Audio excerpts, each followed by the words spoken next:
বেকার চেষ্টা করছিস, তোর পক্ষে ব্যবসাটা আর হবে না। কেন শুনতে হলো আমাকে এই কটাক্ষটা?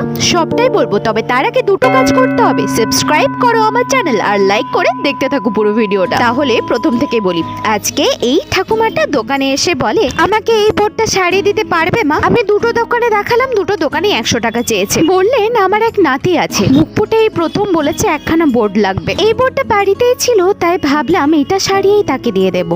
মা বাপ মরা নাতিটা যাতে মনে না করে আমি ওকে কিছুই দিতে পারছি না, ওর বাপ মা থাকলে হয়তো দিতে পারত। বোর্ডটা খুলে দেখলাম সকেট গুলো দুটোই নষ্ট হয়ে গেছে আর তারগুলো ছিঁড়ে গেছে। আমার বাবা চলে যাওয়ার পর থেকে আমি ওই একই চেষ্টা করি যাতে ভাইটার কখনো মনে না হয় বাবা থাকলে এটা পেতাম, বাবা নেই বলে কিছু পাচ্ছি না। এটা রেডি করে দেওয়ার পরে ঠাকুমার কাছে আর কোনো টাকা চাইলাম না। আর এই পুরো ঘটনাটা যখন আমি আমার এক বান্ধবীর সাথে শেয়ার করি, সে বলে এইভাবে চলতে থাকলে তোর ধারে কিন্তু ব্যবসাটা আর হবে না, তুই জনসেবাই কর। ভালো থাকো।